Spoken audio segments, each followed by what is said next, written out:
governo tem uma relação com hopi diferente tipo de instância, mas tanto o departamento de governo conostursa com ministro não pode dar instrução não é um laço hopi cerca, pero também tem instância não que te ponir um tique distância for de ministro não e governo. Essa aqui não tem entidade não semi público. Por exemplo, a companhia não estatal.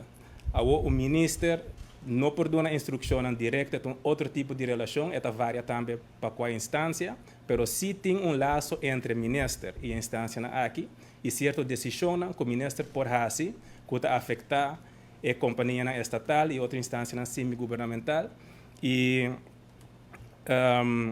para regrar a relação entre o ministro e a instância semi-governamental aqui, tem conceito de lei que é a landsverordening Corporate Governance Publieke en Semi-Publieke Sector.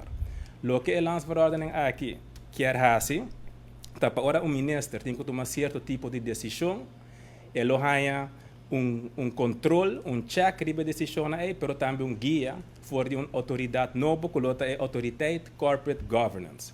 Trata de decisão, por exemplo, ora minister com dividendbeleid. Nombração de diretor, nombração de comissário, ora tem que adaptar estatuto, ou bem que o estatuto novo, e conta anual, regra procedural para nombração, perfil schetsen. Hasta ora o governo está interessado em algo que nós não conhecemos, mas que está possível, está se quer vender parte de ação de uma companhia estatal, ou bem que novo, cumpre novo.